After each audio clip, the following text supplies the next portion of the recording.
لا حول ولا قوة إلا بالله العلي العظيم. بسم الله الرحمن الرحيم. الحمد لله رب العالمين، والصلاة والسلام على سيد المرسلين أبي القاسم محمد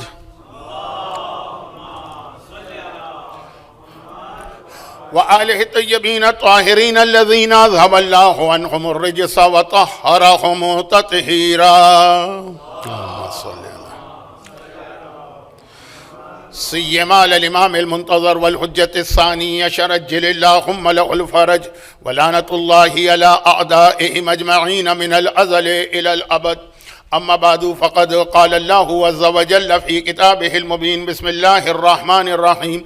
اليوم أكملت لكم دينكم وأتممت عليكم نعمتي ورضيت لكم الإسلام دينا.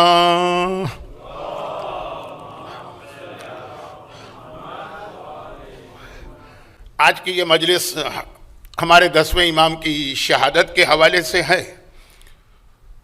اور جو 2 دن پہلے 5ویں امام کی ولادت کی تقریر ہوئی تھی، اس میں 1-2 باتیں انکمپلیٹ رہ گئی تھیں، تو میرا وعدہ تھا کہ اسٹارٹنگ وہیں سے ہوگی اور اس کے بعد پھر 10ویں امام کے حوالے سے مختصر سے وقت میں جو چیزیں میں بیان کر سکتا ہوں آپ کی خدمت میں پہنچائی جائیں گی. لیکن مجھے خود بھی ابھی کوئی آئیڈیا نہیں ہے کہ جب مجلس آگے بڑھے گی تو پتہ نہیں میرا سبجیکٹ کتنا ایکسپینڈ ہو جائے کہ میرے کنٹرول سے باہر ہو جائے. تو 2-3 ہسٹوریکل چیزیں 10ویں امام کے بارے میں شروع میں ہی بتا دوں، پھر واپس ہم جائیں گے 5ویں امام پر، اور پھر ہم واپس آئیں گے 10ویں امام پر. لیکن یہ جو 3 چیزیں میں نے ابھی 3 پارٹ اپنی تقریر کے بتائے، اس سے پہلے ایک مختصر سی حدیث اس لیے پڑھ رہا ہوں کہ وہ حدیث 10ویں امام کی ہے اور اس کا تعلق رجب کے مہینے سے. اب رجب کی اپنی فضیلت، رجب کی اپنی ایک امپورٹنس اتنی زیادہ ہے کہ دل چاہتا ہے کہ رجب میں جتنی تقریریں ہوں سب میں کچھ نہ کچھ تذکرہ ہوتا رہے، تاکہ لوگ اس مہینے کو ایک عام مہینہ نہ سمجھیں. اب ایک ہی حدیث اس وقت، پہلے رجب کے حوالے سے، پھر رجب سے جو حدیث 10ویں امام کی پڑھنا ہے وہ حدیث. رجب کے حوالے سے دیکھیں، یہ ایک حدیث ہی ہمارے لیے کافی ہے. جو امام معصوم نے ارشاد فرمایا کہ رمضان اللہ کا مہینہ، بہت مشہور حدیث، شہر اللہ، شعبان ہمارے جد رسول خدا کا مہینہ، اور رجب ہمارا مہینہ. رمضان توحید ہے، شعبان رسالت ہے، رجب امامت. اس حدیث کا آخری جملہ، بہت رجب کے حوالے سے بہت چیزیں ذہن میں ہیں، لیکن مغرب سے پہلے والی مجلس میں پرابلم یہ ہوتا ہے کہ ٹائم لیمٹ شریعت کی جانب سے میرے اوپر آ جاتا ہے. تو اب یہ جو حدیث ہے جس میں امام نے 3 مہینوں کے حوالے سے ذکر کیا، تو اس کا آخری جملہ یہ ہے کہ پس رجب کی فضیلت باقی مہینوں پر ویسی ہی ہے جیسی ہماری فضیلت اس کائنات کے اوپر ہے. جو کائنات میں ہمارا اسٹیٹس ہے، رجب ہمارا مہینہ، تو جو کائنات میں ہمارا اسٹیٹس ہے، جو کائنات میں ہماری فضیلت ہے، وہی رجب کی فضیلت سمجھو باقی سارے مہینوں کے مقابلے میں. اور احترام رجب قرآن کریم میں آ گیا کہ خبردار اس مہینے میں تو کوئی گناہ نہ ہونے پائے. اس جملے کا مطلب یہ نہیں ہے کہ باقی مہینوں میں گناہ کرو، وہ بھی آگے چل کر شاید سورہ فاطر کی آخری آیت کے حوالے سے اس جملے کو مزید واضح کروں گا. اب آئیے اسی ماہ رجب کی کنٹینیوشن کو آگے بڑھاتے ہوئے، اسحاق ابن عبداللہ عریضی علوی، یعنی مولا کائنات کی اولاد میں، مولا کائنات کی اولاد میں جو امام حسن حسین سے ہیں وہ فاطمی کہلاتے ہیں، اور جو باقی دیگر اولادیں جناب عباس ہوئے، محمد حنفیہ ہوئے، وہ سب علوی. تو یہ علوی ہیں، ایک اعتبار سے یہ بھی سادات کا حصہ ہے. خیر، راوی سے آپ کو نہ کوئی غرض ہے نہ مجھے.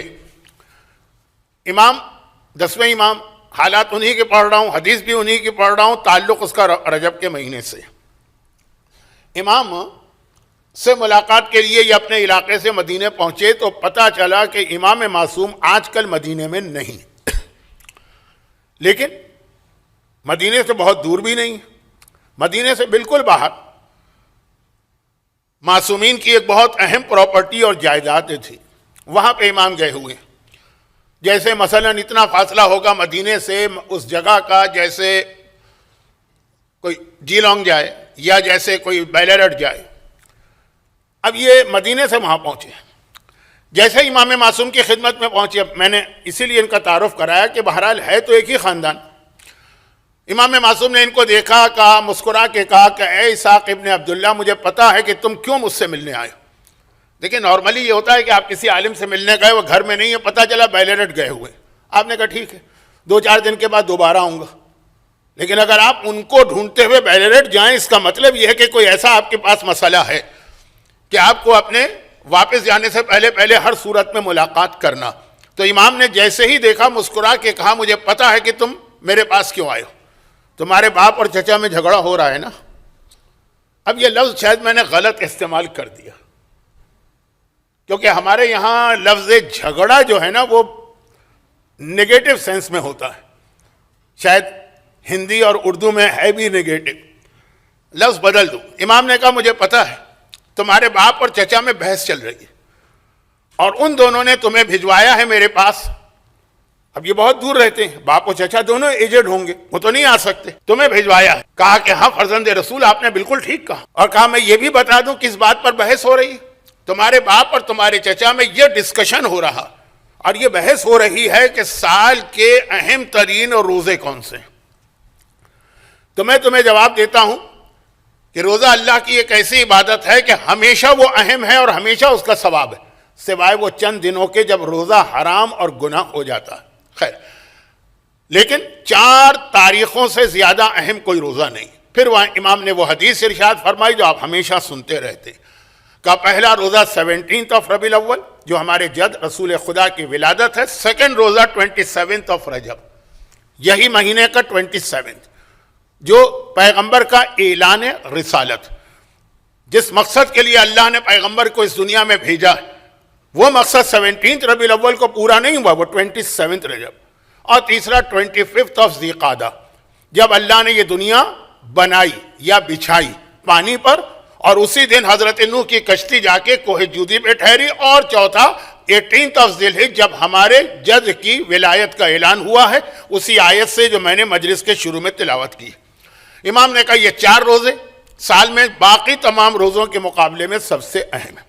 10ویں امام کی حدیث ہے یہ، آپ نے کئی بار یہ حدیث سنی ہے، شاید کبھی یہ کسی نے نہ بتایا ہو کہ کس امام کی ہے، اس سے فرق نہیں پڑتا، پیغام تو ملتا ہے 4 روزے تو 27 رجب اسی مہینے میں حتی الامکان کوشش کریں کہ اس تاریخ کا روزہ آپ رکھ ہی لیں۔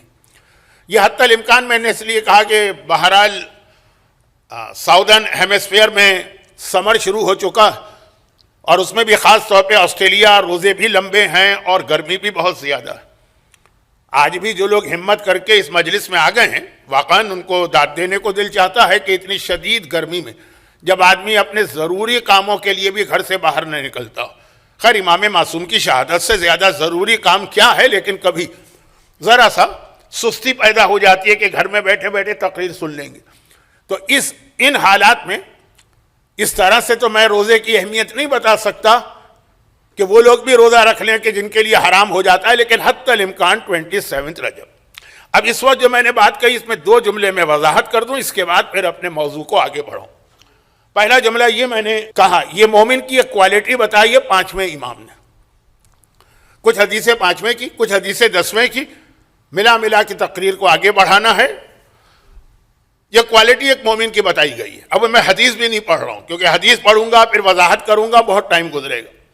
کہ جو میں نے کہا کہ اس اتنی شدید گرمی میں جو اس وقت ہیٹ ویو آج کے دن آئی ہوئی ہے، کسی نے کہا کہ آنے والے کل بھی اتنی ہی گرمی ہے، خیر اس میں روزہ بہت بڑا ایک امتحان ہے، لیکن واقعاً اس شدید ترین گرمی کے موسم میں جو چیز دیکھ کر خوشی ہوتی ہے، اور یہ امام کی حدیث ہے کہ مومن کی پہچان یہ خوشی ہوتی، وہ ہے ان ہمارے عورتوں اور بچیوں کو دیکھنا جو اس شدید گرمی میں اپنے پورے حجاب شرعی کے ساتھ گھر سے باہر نکلے. چاہے وہ امام باڑے آنے کے لیے صحیح ہے لیکن آسان نہیں ہے. اب میرا اتنا ہلکا پھلکا لباس ہے، یہ سارا کا سارا سمر کا ہے، لیکن یہ ایک ہلکی سی ابا بھی دل چاہتا ہے کہ اس کو اتار کے ہی تقریر کروں، یہ بھی اس وقت برداشت نہیں ہو رہی ہے. اور وہ خواتین اس پورے حجاب کے اندر. اور اب تو الحمدللہ آہستہ آہستہ یہ مسئلہ بھی عورتوں کو پتہ چل گیا ہے کہ پیروں میں ساکس پہننا بھی واجب ہے، حجاب کا حصہ.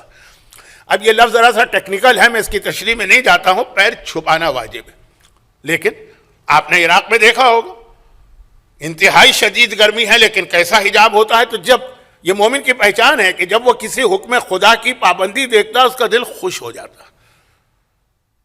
جس وقت یہ حجاب والی بچیاں نظر آتی ہیں، حجاب والی عورتیں نظر آ جاتی ہیں، واقعاً دل خوش ہو جاتا ہے کہ اس موسم میں بھی. خیر، تو یہ تو ایک میں نے کہا ضمنی جملہ کہ ماہ رجب میں گرمی کی وجہ سے لوگ روزے نہیں رکھ پائیں گے سنتی، مگر یہ جو حجاب کرنے والیاں. اور اس حوالے سے جو دوسرا جملہ مجھے عرض کرنا ہے، پچھلی تقریر کی ایک حدیث. اچھا، اب یہ بھی بہت تفصیل والی بات ہے، میں اس وقت خالی اس کو شروع کر رہا ہوں. شاید جو میری ایک اور مجلس ہوگی ماہ رجب میں 7ویں امام کی شہادت کی، اس میں ذرا سا اس کو آگے بڑھاؤں گا. لیکن ایک جملہ، کس طرح سے شیطان کہیے کہ یہ انسان کا نفس ہے، اس کو کس طرح سے کبھی مس گائیڈ کرتا ہے. شیخ صدوق کی ایک کتاب ہے رجب کے حوالے سے، اس کی سب سے پہلی حدیث میں نے پچھلی تقریر میں پڑھی تھی 8ویں امام کے حوالے سے، جس میں امام نے یہ فرمایا تھا کہ جو رجب کا صرف ایک روزہ رکھے گا، صرف ایک روزہ، تو پھر اللہ اسے کیا کچھ عطا کرے گا. اس کے اندر تفصیلات میں وہ جملہ آ گیا تھا جو میں نے کہا تھا اس ڈیٹیل کے ساتھ کسی اور عبادت کے لیے نہیں آیا. پہلا جملہ یہ تھا کہ اللہ اس کی سفارش سے، شفاعت سے، اس کے کہنے پر اتنے لوگوں کو جنت میں جگہ دے گا.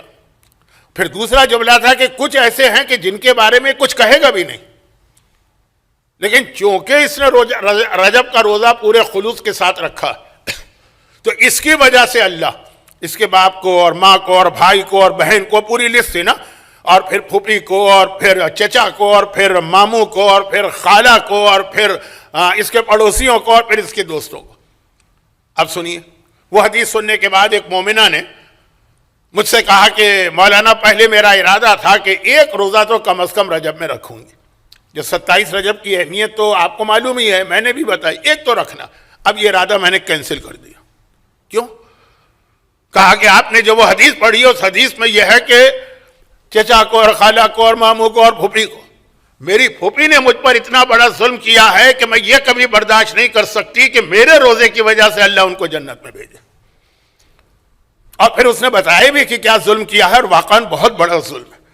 اور ایسے بہت کیس میرے پاس آ چکے ہیں کہ پھوپھیاں اپنے سسرال میں جا کر اپنے شوہر کی محبت میں اپنے دیور سے مل کے اپنے بھتیجیوں اور بھانجیوں پہ ایسے ظلم کرتی ہیں کہ ممبر سے کہتے ہوئے بھی شرم آ رہی ہے.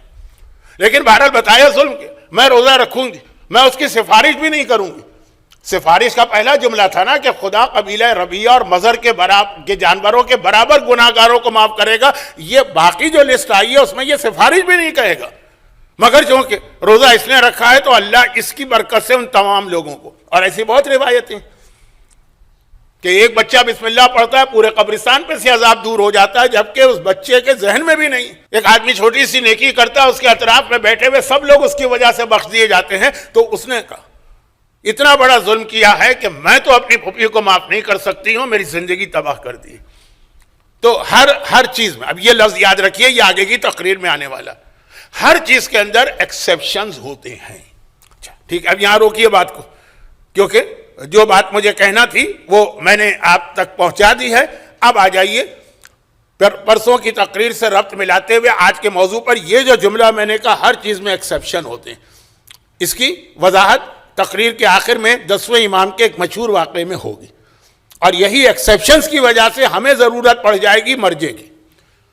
چاہے حدیث کی ساری کتابیں آپ کو گوگل پہ مل جائیں، چاہے قرآن کا پورا ترجمہ آپ کو گوگل پہ مل جائے، چاہے تمام راویوں کے حالات آپ کو گوگل پہ مل جائے، ایکسیپشن، یہ لفظ یاد رکھیے، ہر چیز میں ایکسیپشن ہے. تو یہاں بھی ایسا نہیں ہے کہ ظلم عظیم کرنے والی پھوپھی اور کیسا ظلم. تھوڑا آپ سمجھ گئے ہوں گے میں کیا کہنا چاہ رہا ہوں, اس سے زیادہ ممبر سے مناسب نہیں. قرآن کریم کی جس آیت کی میں نے تلاوت کی ہے, بہت مشہور آیت, الیوم اکملت لکم دینکم, آج ہم نے دین کو کامل کر دیا, دین مکمل ہو گیا. اور مکمل کا مطلب ہی یہ ہے کہ اب اس دین کے اندر کسی حوالے سے کوئی کمی یا کوئی خرابی نہیں کہ ہمیں مخمل میں ٹاٹ کا پیوند لگانا پڑے, کہ پتہ چلا کہ یہ اسلام میں سب چیز تو ہے, فلاں چیز نہیں ہے تو پھر وہ تو کہیں اور سے لینا. جب کوئی چیز انکمپلیٹ ہوتی ہے نا تو اس کو مکمل کرنے کے لیے آپ ادھر ادھر ہاتھ پھیلاتے ہیں. اسلام میں عبادت بھی ہے, اسلام میں معاملات بھی ہیں, اسلام کا ایک پولیٹیکل سسٹم بھی ہے, اسلام کا ایک اکنامیکل سسٹم بھی ہے.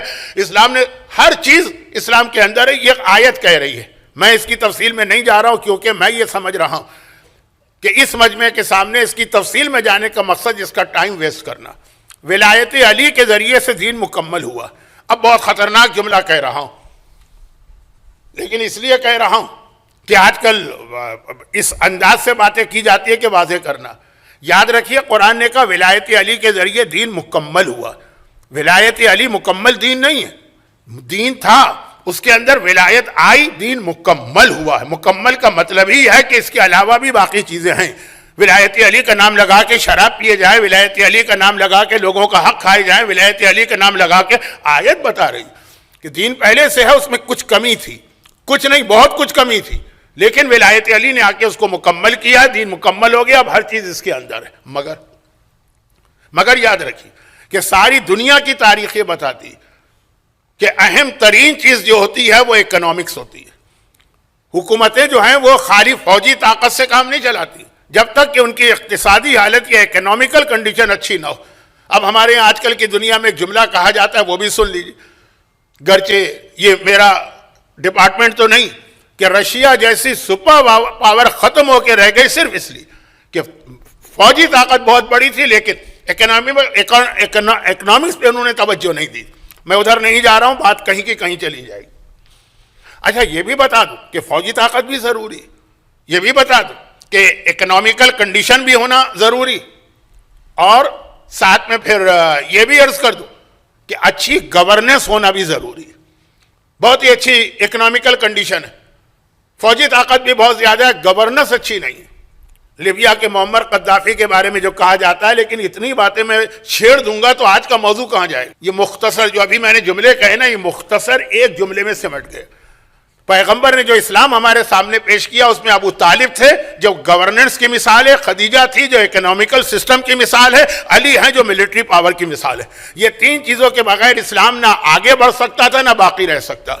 یہ تین کیریکٹر نہیں ہے, تین سسٹم ہیں. ابو طالب جیسا گورننس کرنے والا, نظام کو سنبھالنے والا, ایسے ہی لوگ چاہیے ہوتے ہیں نا, بردبار, انٹلیکچوئل, دانشمند. علی جیسا محاذ جنگ کو سنبھالنے والا, خدیجہ جیسی اسلام کی اقتصادیات کو سنبھالنے والی. دیکھیے ایک جملہ جو میں نے کہا نا, یہ پورا ایک اشرا, کم از کم ایک مجلس تو ہو سکتی ہے, لیکن وقت کم ہے. اب اسلام مکمل, مگر اسلام کا یہ والا پہلو کہ اسلام کے پاس اپنی اکنامیکل ایک سسٹم بھی ہے, یہ ہمارے پانچویں امام کے ذریعے سے ہمارے سامنے آیا. میں بہت ہی مختصر کر رہا ہوں بات کو, بات بہت نہ پھیلے. دنیا میں کرنسی کی بڑی اہمیت ہے. آج امریکن ڈالر پوری دنیا کی مارکیٹوں پہ چھایا ہوا ہے, حتیٰ یہ کہ بدترین دشمن بھی مجبور ہوتے ہیں اس ڈالر کی جانب جانے کی. پہلی بار آپ کو تاریخ میں پانچویں امام کے حالات میں ملے گا کہ اسلامی دنیا, اور اس وقت تک اسلامی دنیا کے اندر کافروں کی کرنسی چلتی تھی. رومن امپائر تو بہت بڑی امپائر تھی نا. آج بھی وہ لوگ خواب دیکھتے ہیں سیزر کے زمانے کے Roman empire, rise and fall of the Roman empire, بہت بڑا مسئلہ ہے ویسٹ کا. تو اب وہ چونکہ ان کا تو سسٹم چلا آ رہا تھا, کرنسی ان کے پاس تھی. پرانے زمانے کی کرنسی پیپر نہیں ہوتی تھی بلکہ کوائنز ہوتے تھے, سونے اور چاندی کے. کوائنز کا مطلب کیا, اس میں ایکچول سونا استعمال ہوتا تھا, اس کے اندر ایکچول چاندی استعمال ہوتی تھی. بات بہت ڈرائی بھی نہ ہو, جو پیغام دینا ہے وہ بھی آپ تک پہنچ جائے. تو یہی کرنسی چل رہی تھی, اور وہی وہ زمانہ تھا کہ جب ایک بار چوتھے امام کی امامت میں, اب یہ پانچویں امام کا وہ واقعہ ہے کہ امامت چوتھے کی تھی, لیکن چوتھے نے اپنے بیٹے کو اپنا نائب بنا کر اس کام کے لیے سیریا بھجوایا. تو امامت چوتھے کی ہے, پانچویں امام کی ایج اس وقت تقریباً ہوگی 18 یا 20 سال. اب مسلمانوں اور عیسائیوں میں یہ جو rise and fall of the Roman empire ہے، رومن امپائر پیور ایک کرسچن حکومت تھی، دنیا میں کرسچینٹی اتنی پھیلی ہی ان کی وجہ سے اختلاف ہوا، انہوں نے دھمکی دے دی کہ ہاں کرنسی تو تم ہماری استعمال کرتے ہو، اب جو ہم نئے کوائنز بنائیں گے اس پر تمہارے پیغمبر کی شان میں گستاخانہ جملے کہیں گے، اور تو مجبور ہو گئے۔ مسلمانوں کے پاس تو کوئی کسی قسم کا کوئی سسٹم ہی نہیں تھا، یہ چلا آ رہا ہے، جیسے ڈالر کے نوٹ کے اوپر اگر ایسی کوئی بات لکھی جائے تو مجبوری ہے، اس وقت ساری دنیا ڈالر کے ہاتھ میں ہے، نکلنا چاہ رہی ہے، یورپ والوں نے یورو بنایا، انڈیا اور برازیل مل کے دوسری کوئی کرنسی بنانا چاہ رہے، لیکن بہرحال ابھی کی بات کر رہا ہوں۔ اب یہ جس وقت یہ دھمکی دی گئی کہ یہ جو کوائنز ہیں نا اس میں توہین رسالت کی جائے گی، آج کل آپ سنتے ہوں گے نا بچوں کو ایک شوق ہے اور اس میں کچھ چیزیں صحیح ہیں کچھ صحیح نہیں، فلاں پروڈکٹ کا بائیکاٹ کرو، کچھ چیزیں صحیح ہیں کچھ صحیح نہیں۔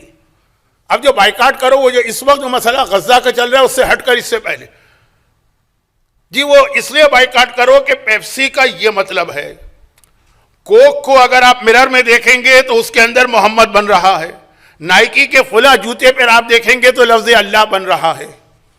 بہت زیادہ یہ خبریں آتی رہتی ہے نا کہ نائکی کے جوتے کے اندر انہوں نے اللہ اس طرح لکھا ہے، اور پیپسی کا کو اگر آپ الٹا کر کے پڑھیں گے تو یہ نظر آئے گا، اور کوک کو الٹا کر کے مرر میں دیکھیں گے تو اللہ کا لفظ نظر آئے گا، اور اس قسم کی بہت چیزیں آتی رہتی ہیں۔ پاکستان میں بھی چائنا سے بہت ساری چیزیں ایسی آ رہی ہیں جن میں یہ چیزیں پکڑی گئی ہیں۔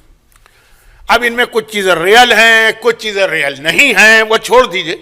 اب بات ہو رہی ہے کرنسی، جوتے کا تو ٹھیک ہے استعمال ہے، آپ نے کہا جوتا اس نائکی کا نہیں پہنیں گے کسی اور کا پہن لیں گے، کوک اور پیپسی کے بدلے میں آپ نے کہا کچھ اور ڈرنک پی لیں گے، ویسے بھی ڈاکٹرز منع کرتے ہیں کہ بڑی صحت کے لیے خطرناک چیز ہے، لیکن کوائنس جس سے مارکیٹ میں لین دین ہوتا ہے کہ اس میں پیغمبر کی شان میں گستاخی ہوگی، اب ہاتھ پاؤں پھولے حکمران کے کہ میں اپنے آپ کو ایک صحیح حکمران کہہ رہا ہوں کہ رسول کا جانشین ہوں، اگر رسول ہی کی رسالت خطرے میں پڑ گئی تو میں تو ان کی وجہ سے ہوں۔ گھبرا گیا، بات کو مختصر کرتا ہوں اس لیے کہ اس میں ٹائم دینے کا فائدہ نہیں ہے، آپ نے یہ واقعات سنے۔ گھبرا کے سوچا کیا کروں، اس کے وزیر مشیر ایڈوائزر کہا کہ اس کو صرف ایک ہی آدمی سالو کر سکتا ہے، مدینے میں رسول کا وارث و جانشین ہے، اصلی تو وہی ہے نا، ہم تو سارے کے سارے فیک اور جھوٹے، ان سے کانٹیکٹ کرو۔ چوتھے امام سے کانٹیکٹ کیا گیا، چوتھے امام مدینے کو چھوڑنا نہیں چاہ رہے ہیں کیونکہ کربلا کی آزاداری کو آگے بڑھانا، پانچویں کو بھجوا دیا۔ باپ کی زندگی میں بیٹا اور 20-22 سال کی ایج ہے، وہ شام روم میں پہنچے، وہ سیریا میں پہنچے، اور پہنچنے کے بعد کہا کہ یہ پرابلم ہے، بہت بڑا واقعہ ہے، اس کو شارٹ کر رہا ہوں، ٹائم نہیں ہے نا۔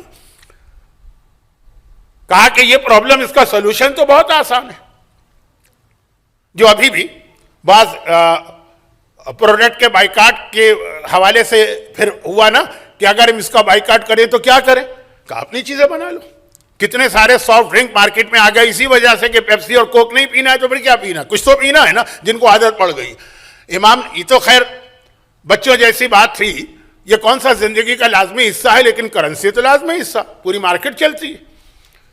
چنانچہ امام نے کہا اس کا سلوشن بہت آسان ہے، اور وہ یہ ہے کہ تم اپنی کرنسی بنا لو، اپنا سکہ لے کے آ جاؤ۔ جو دنیا آج کر رہی ہے یہ میری فیلڈ نہیں ہے، مجھے اس پہ بولنا نہیں چاہیے، اگرچہ میں نے انٹرمیڈیٹ کے اندر اکنامکس کو ایز اے سبجیکٹ بھی پڑھا ہے، لیکن کب کی بات ہے، بہت پرانی بات۔ خیر، جیسے آج کر رہی ہے کہ ڈالر سے نجات حاصل کرنا ہے تو اپنی کرنسی بناؤ، یورپ بنا اسی وجہ سے۔ خیر، یہ امام کا مشورہ کہ اپنی کرنسی بناؤ۔ کہا فرزند رسول یہ کرنسی بنانا کوئی اتنا آسان کام تو ہے نہیں۔ اب جیسے آج بھی آپ دیکھ لیں کتنے سافٹ ڈرنک مارکیٹ میں آئے، لوگ کہتے ہیں وہ مزہ نہیں ہے جو پیپسی اور کوک میں، اس لیے استعمال نہیں کرتے۔ تو یہ تو خالی مزے کی بات ہے نا، زبان کے چٹخارے، وہاں تو پورا سسٹم ہے۔ تو امام نے کہا اچھا میں خالی مشورہ نہیں دے رہا ہوں یا خالی مسئلہ نہیں بتا رہا ہوں، چلو اپنی سپرویژن کے اندر میں پہلے وہ فیکٹری بناؤں گا، فیکٹری جسے منٹ کہتے ہیں، منٹ، جہاں پہ کوائنز بنائے جاتے ہیں۔ کوائنز کیسے بنے گا، اس کے اوپر کیا چیز لکھی جائے گی، اس کے لیے مشینیں کون سی ہوں گی، یہ پورا تفصیلی واقعہ ہے۔ میرا دل ہی جانتا ہے کہ میں اس کو شارٹ کر کے کس طرح بیان کر رہا ہوں کہ پانچواں امام اپنی نگرانی میں پہلا منٹ، یعنی پہلی وہ فیکٹری جہاں پر کوائنز بنتے ہیں وہ. اب مسئلہ یہ ہے کہ وہ کوائنز آج کل کی طرح پیپر کرنسی نہیں کہ آپ نے کاغذ پہ جو دل چاہے چھاپ دیا. یہ ہے جس کے اندر سونا اور چاندی ایکچوئل استعمال ہوتا ہے. اور زیادہ تر جو تھا اس وقت درہم چلتا تھا. درہم آپ جانتے ہوں گے آج بھی دبئی کی کرنسی ہے, یعنی دبئی سے مطلب ایمریٹس کی. درہم 3 کمپنیوں کے بن رہے تھے, یہ ہسٹری ہے پوری. سب سے مشہور تھا درہم بغلی, یہ کمپنی کا نام تھا. اس کے درہم کے اندر 10 مسقال چاندی. درہم ہوتا ہے چاندی کا, یاد رکھیے اصول. دینار ہوتا ہے سونے کا, درہم چاندی کا, لیکن استعمال چاندی کا تھا. آج بھی مجھے یاد ہے اپنے بچپنے کے اندر باقاعدہ وہ چاندی کے سکے تھے بھی مارکیٹ میں, وہ 1 روپے کا سکہ جس میں چاندی ہوتی تھی 1 روپے کی ویلیو کی. اور کافی گھروں کے اندر دادی نانی کے زمانے کے کچھ کوائنز پڑے ہوں گے. تو یہ بات تو میں کہہ رہا ہوں 1300 سال پرانی, جب واقعا صرف چاندی پیور, یہ سلور.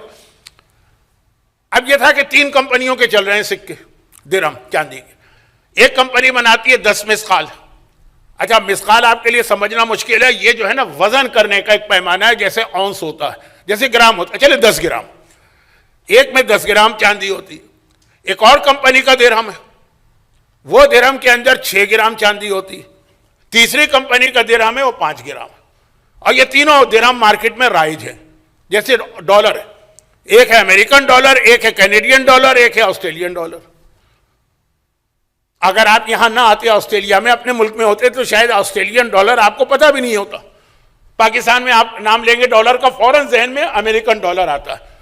لیکن بہرحال یہ 3 ڈالر تو بہت مشہور ہے. روپیہ, انڈیا کے پاس بھی روپیہ ہے, پاکستان کے پاس بھی روپیہ ہے, اگرچہ انڈیا کا روپیہ پاکستان سے ڈبل ہے. تو اب وہاں تھا کہ 3 درہم کے 3 چل رہے ہیں. ایک کمپنی بناتی ہے 10 گرام کا, ایک بناتی ہے 6 گرام کا, ایک کمپنی بناتی ہے 5 گرام کا. اب ہم لوگ کیسا بنائیں درہم عالم اسلام؟ دیکھیے 5واں امام بیٹھا, کہاں بیٹھا ہے؟ کیپٹل میں, ڈیمسکس میں. باقاعدہ طور پر امام نے بتایا کہ ہمیں جو ہے نا پھر ایک ایوریج بیس کے اوپر یہ 4تھا درہم مارکیٹ میں آئے گا جو پورا اسلامی ہوگا, نئی کرنسی ہوگی درہم چاندی. امام نے کہا کہ اس کا ایوریج نکالو. یہ سارے واقعات سنیے, کبھی ایوریج نکالو. کیسے ایوریج نکالے؟ کہا 10 گرام ایک ہے, ویسے مسقال کا لفظ ہے لیکن چونکہ ذرا مشکل ہے تو میں گرام کہہ رہا ہوں. 10 ہے, ایک 6 ہے, 10 + 6 16. تیسرا 5 گرام چاندی استعمال کرتا ہے, 5 ہو گیا, 16 5 21. 3 مختلف ہیں, 20 معنی اس کو 3 سے ڈیوائڈ کرو, 7 گرام. ہم جو اپنا سکہ بنائیں گے اس کے اندر 7 گرام چاندی استعمال ہوگی, تاکہ جو 3 الگ الگ اس وقت مارکیٹ میں درہم چل رہے ہیں, ہمارا سکہ سب سے الگ بھی ہو اور وہ ان کے بیچ میں ایوریج آ جائے. اچھا چلے, اب یہاں تک بات پہنچی تو ایک چھوٹی سی بات میں فقہی اعتبار سے بتا دوں, کیونکہ اگلی حدیث جو ہے نا وہ فقہ کی آ رہی ہے. وہ یہ ہے کہ آپ کے علم میں ایک بات ہوگی کہ ہمارے مراجع میں ایک مسئلے میں ایک اختلاف ہے. اچھا بہت سارے مسئلوں میں اختلاف ہے, خالی ایک نہیں, لیکن یہ درہم کا جو آپ پورا کیس سن رہے ہیں نا, اس کی وجہ سے ایک اختلاف, اور اس میں مراجع کا قصور نہیں. وہ اختلاف کیا ہے؟ جب آپ نماز پڑھتے ہیں تو نماز میں آپ کے کپڑے پاک ہونا چاہیے اور آپ کی باڈی پاک ہونا چاہیے, مگر 5 نجاستیں نماز میں معاف ہیں.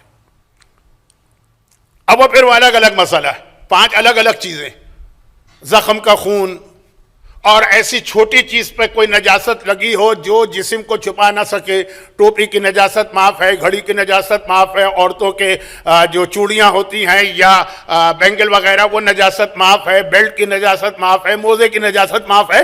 تو خیر اسی طرح سے جو بچے کو پالنے والی عورت ہے, اگر اس کے پاس ایک ہی لباس ہے تو جتنی مرتبہ بھی وہ نجس ہوگا وہ اس میں نماز. اب بہت لمبا مسئلہ ہے, اس وقت ٹائم نہیں ہے. ٹائم ہوتا تو میں مسئلہ بتاتا. میں ان لوگوں میں سے نہیں ہوں جو کہتے ہیں کہ جی ممبر سے مسئلے بیان نہیں ہونے چاہیے. ہاں پوری 1 گھنٹے کی مجلس نہیں ہونا چاہیے, لیکن موقع ملے تو ایک آدھ مسئلہ. تو اس میں ایک مسئلہ ہے کہ 1 درہم کے برابر خون اگر آپ کے کپڑے یا جسم پہ لگا وہ معاف ہے. معاف کا مطلب یہ کہ آپ پاک بھی کر سکتے ہیں, کوئی ضرورت نہیں ہے پاک کرنے. ہاں ضرورت کا مطلب ہے کہ اچھا ہے, ثواب ہے, فائدہ ہے. یہ نہیں ہے کہ جی سوئی کے نوک کے برابر بھی اگر خون ہے تو نماز غلط. ہاں پیشاب یقیناً سوئی کی نوک کے برابر بھی تو نماز آپ کی غلط. پھر مسئلے سے مسئلہ نکلے گا تو آج کی تو مجلس رہ جائے گی کہ اگر بعد میں پتہ چلے کیا ہوا وہ سب چھوڑیں, یہ تو ہے کہ نہیں آنکھوں سے نظر آ رہا ہے خون، سوئی کی نوک کے برابر بھی خون معاف نہیں ہے، غلط۔ 1 درہم کے برابر خون اگر لگا ہے، نظر بھی آ رہا ہے، آپ آسانی سے پاک بھی کر سکتے ہیں، تب بھی معاف ہے، اسی حالت میں نماز پڑھ لیجیے۔ بشرط یہ ہے کہ جو عورتوں کے 3 بہت نجس والے خون ہیں، ڈیلیوری والا اور دوسرے منتھلی والے، وہ نہ ہو، کتا سور اور کافر کا خون نہ ہو عام حالات میں، اور چاہے وہ سب ایک جگہ ہو، چاہے وہ اسکیٹرڈ ہو، اور سب مل ملا کے 1 درہم کے برابر بن رہا ہو، یہ خون معاف ہے۔ آپ اس کو پاک نہ بھی کریں تو آپ کی نماز صحیح ہے۔ پھر اگلا اسٹیپ آتا ہے جس میں آغا سیستانی احتیاط واجب لگاتے ہیں کہ کیا یہی سہولت احرام میں بھی ہے جب آپ طواف کرتے ہیں؟ اب احرام اور طواف ہر ایک کا مسئلہ نہیں ہے، لوگ سمجھیں گے بھی نہیں، اس لیے میں صرف اشارہ کر کے واپس آ رہا ہوں۔ نماز میں تو سب نے کہا درہم۔ سوال یہ ہے کہ یہاں تک تو مسئلہ ٹھیک چل رہا ہے، 1 درہم کے برابر خون اگر آپ کے جسم پہ لگا ہو تو معاف ہے، کپڑوں پہ لگا ہو تو معاف ہے، آدھا کپڑے پہ لگا ہے، آدھا جسم پہ لگا ہے تو معاف ہے۔ مگر درہم کسے کہتے ہیں؟ یہاں مسئلہ ویٹ کا نہیں ہے، مسئلہ جو ہے وہ کتنی جگہ گھیر رہا ہے، اس کا والیوم کیا ہے۔ 1 درہم کے برابر معاف۔ درہم کتنا بڑا ہوتا ہے؟ اب کوائنز آپ کے پاس ہے نا، آسٹریلیا کا $1، آسٹریلیا کے $2، یہ کتنا بڑا؟ درہم کتنا بڑا ہے؟ اس میں 4 فتوے ہیں۔ بعض علماء کہتے ہیں کہ یہ جو ہتھیلی کا گڑھا ہے اس کو کہتے ہیں درہم، اتنا خون معاف، تو اچھا خاصا ہو گیا نا۔ بعض کہتے ہیں جو انگوٹھے کی پہلی پور یہ ہے درہم، اتنا ہوتا تھا درہم، اتنا درہم ہوتا تھا، یہ معاف۔ روایت میں لفظ درہم آیا، اب بحث ہے کہ درہم کتنا بڑا تھا۔ بعض علماء کہتے ہیں کہ یہ جو بیچ والی انگلی اس کے برابر جو ہے نا یہ درہم ہوتا تھا، اب بعض کہتے ہیں یہ جو انگشت شہادت اس کے برابر ہوتا تھا درہم۔ اب یہ چار فتوے، ایسے بڑا فرق پڑے گا؟ خون انگشت شہادت کی پہلی پور کے برابر ہے، معاف ہے، یا یہ جو گڑھا ہے ہتھیلی کا گڑھا یہ معاف؟ یہ اختلاف کہاں سے آیا؟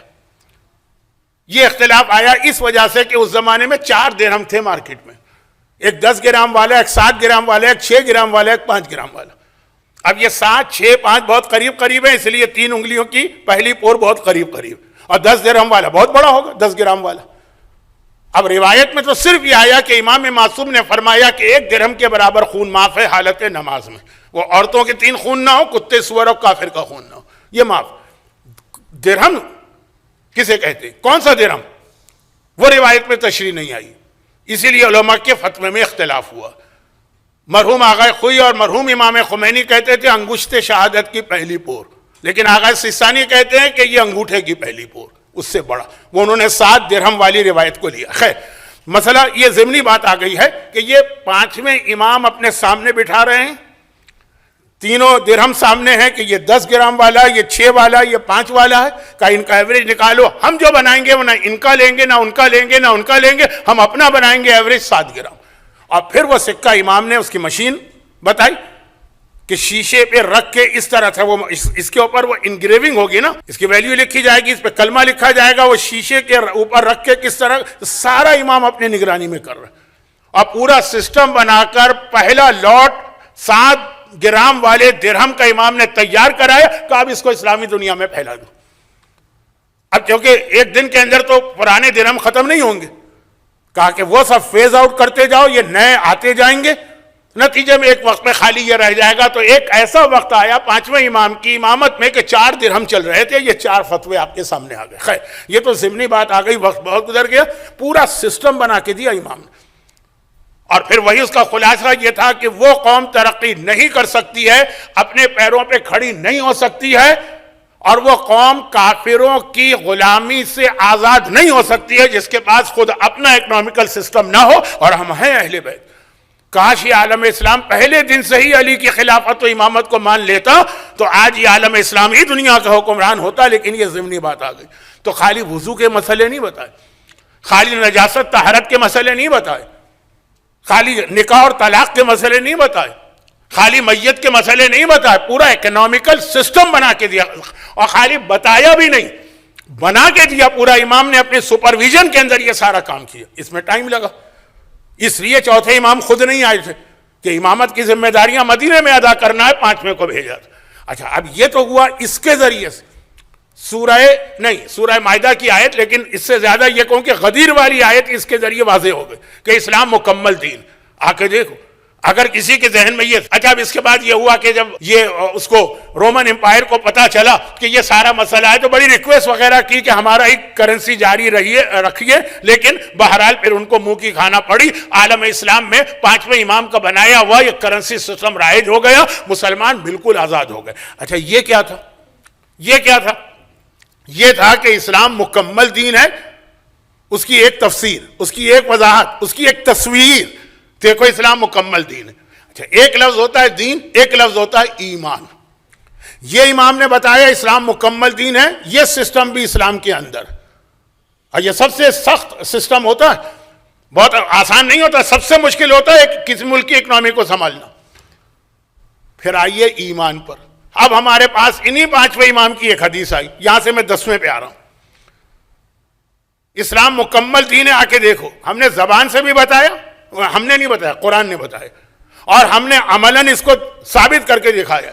اب ایمان پر آؤ. پھر امام کی حدیث آئی کمال الایمان، کمال الایمان و تمام الکمال التفقہ والصبر والتقدیر. اور کہا ایمان کب مکمل ہوتا ہے؟ یہ تو دین مکمل ہوا جس میں ہر سسٹم موجود ہے. سسٹمز پارٹ ہیں دین کا، دین مکمل ہوا. اور کہا ایمان انڈیویجولز کا مسئلہ ہے، ہر مومن کے پاس اپنا ایک ایمان کا کمال الایمان. اور ایمان مکمل ہوتا ہے 3 چیزوں سے. دین مکمل ہوا، وہ بات پورا اسلام ہمارے سامنے آ گیا. ایمان 3 چیزوں سے، التفقہ والصبر والتقدیر. کا 3 چیزیں ہیں، جس کے پاس آ جائے اس کا ایمان مکمل ہو گیا. اب میں نے اس کو شارٹ کیا ہے، پوری حدیث سن لیجئے. کمال الایمان و تمام الکمال. اور کیا کہنا اس مکمل ایمان کا ترجمہ، التفقہ فی الدین، جس میں دین کے بارے میں علم فقہ معلوم ہو آدمی کو. والصبر علی المصیبہ، اور وہ مصیبتوں پہ صبر کرنا سیکھ جائے. وتقدیر المعیشہ، یہ آج کا سب سے بڑا مسئلہ ہے، تقدیر المعیشہ. یہ بھی اسی جو میں نے پہلی تقریر کا پہلا حصہ تھا، یہ اسی کا ایک دوسرا اینگل سے دیکھنا ہے، دوسرا انداز. تقدیر المعیشہ کہا کہ وہ ہر آدمی، اردو میں ایک محاورہ استعمال ہوتا ہے، یہ وہ ہے چادر دیکھ کے پاؤں پھیلانا. جتنا اللہ نے تمہاری آمدنی رکھی ہے اس کے اعتبار سے زندگی گزارنا، بڑی بڑی چھلانگیں نہ لگانا. اب یہ جو پورا کریڈٹ کارڈ کا سسٹم ہے، یہ امام کی حدیث کے خلاف. اور جو اس سسٹم پہ جا رہے ہیں وہ بتا رہے ہیں کہ ہمارا ایمان ابھی مکمل نہیں، ہم 5ویں امام والے مومن نہیں ہیں. ہم کو یہودی، کوئی عیسائی، کسی نان مسلم کے طریقے پہ چلنے والے. امام نے فرمایا دیکھیں پہلی 2 چیزیں آسان ہیں، اگرچہ پہلی چیز پر مجھے بہت ٹائم دینا تھا.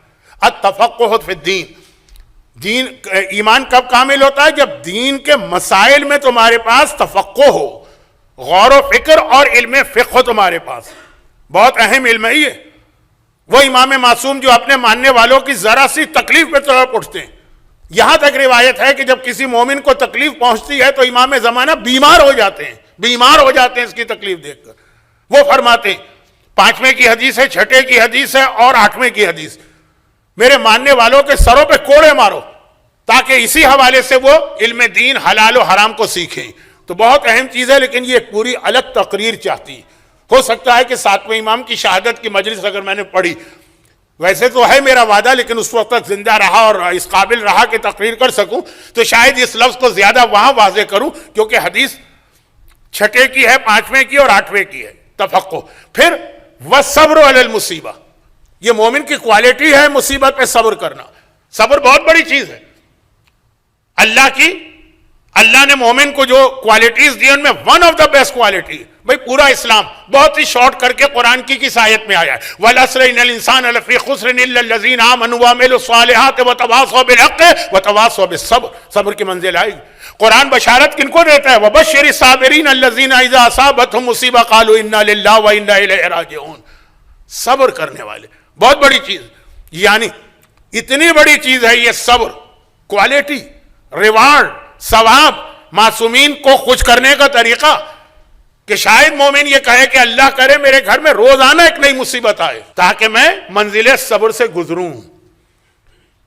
یہ میرا جملہ نہیں ہے، یہ امام کا جملہ، کہ قیامت کے دن جب لوگوں کے نامہ اعمال کھلیں گے اور مومنین دیکھیں گے کہ سب سے زیادہ ثواب اور نامہ اعمال بھرا ہوا ہے ان لوگوں کا جو صبر کرتے ہیں، تو مومن کہے گا کاش دنیا میں روزانہ میرے گھر میں ایک نئی مصیبت آتی تاکہ میں اس پہ صبر کر کے اس درجے کو حاصل کرتا. یہ پورا ایک الگ موضوع بن جائے گا، لیکن چونکہ حدیث 5ویں کی ہے، یعنی ایک عجیب جملہ کہہ رہا ہوں میں کہ جب تمہارے پاس کوئی مصیبت ہے، مثلا مصیبت کسی آدمی کا جاب چھوٹ گیا، کسی آدمی کا بزنس فیل ہو گیا، کوئی بچہ امتحان میں ناکام ہو گیا، کسی کے ہاں مثلا اولاد نہیں ہو رہی، کسی کا بیٹا مر گیا، یہی تو مصیبتیں ہیں نا. کہا کہ جب مصیبتیں آئیں تو اس پر صبر کرنا ہے اور صبر کی وجہ سے شکر کرنا ہے کہ اے خدا تو نے ہمیں اس قابل سمجھا کہ ہمارا امتحان لے. یاد آ گیا آپ کو؟ یہ چوتھے امام کا جملہ ہے دربار یزید. جب اس نے کہا دیکھا اللہ نے کیسے تمہارے پورے گھرانے کو ذلیل کیا، کہا تمام تعریفیں اس اللہ کی جس نے اس قابل سمجھا کہ ہمارا امتحان لیا.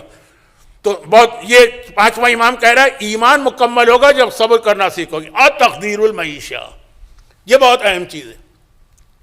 اور جب تم یہ سمجھ جاؤ، یہ سیکھ لو، یہ پہچان لو کہ جتنے تمہاری آمدنی ہے اس میں کس طرح زندگی گزاری جائے. تقدیر مانے بجٹنگ، مقدار طے کرنا، اتنا کھانے پر، اتنا مکان پر، اتنا لباس پر، اتنا بچوں کی تعلیم پر، اتنا ٹرانسپورٹ پر، جس کی مقدار طے کرو. آنکھیں بند کر کے اندھا دھر یہ کریڈٹ کارڈ اٹھایا وہاں استعمال کر لیا، وہ کریڈٹ کارڈ اٹھایا وہاں استعمال کر لیا، مومن نہیں. یہ مومن نہیں. مقدار، تقدیر المعیشہ، معیشت عربی میں اسی کو کہتے ہیں کہ آدمی کی جو زندگی گزر رہی ہے اس کے اندر وہ اپنے اکنامکس کا، اپنے گھر کی بجٹنگ کا خیال کرے. جو امام زمانہ اپنے پہلی فوج سے بیعت لیں گے، ابھی جو یہاں سے پہلے میں ایسیکس میں مجلس سے پڑھ رہا تھا، شاید اس میں یہی میرا موضوع تھا، تو اس کے اندر اہم ترین شرط یہ ہوگی کہ جتنا اللہ نے دیا ہے اس کے اندر زندگی گزارنا سیکھو. ہاں کوشش کرو حالات بہتر ہو، لیکن اگر حالات بہتر نہیں ہے تو اندھادھند خرچ نہ کرو. میں کتنے لوگوں کو جانتا ہوں، میں کب سے جا رہا ہوں دبئی، میں کب سے جا رہا ہوں سعودی عرب حج کی وجہ سے، لاکھوں کما رہے تھے اور اڑا رہے تھے، لاکھوں کما رہے تھے اور اڑا رہے تھے، سمجھ رہے تھے حالات ہمیشہ ایسے ہوں گے. اور بعد میں جس طرح ان کو بھیک مانگتے دیکھا میں حیران ہوا.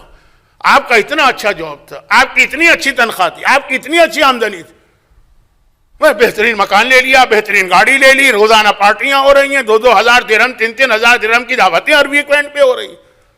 آج ان میں سے کوئی پلٹ کے نہیں آتا ان کی مدد کے لیے، واقعاً وہ بھیک مانگنے پہ مجبور ہے. مولانا اب ہمیں ضرورت ہے، بڑھاپے میں ایک پیسہ نہیں ہے. تقدیر المعیشہ بہت اہم یہ موضوع ہے، لیکن کیا کروں، ٹائم نہیں.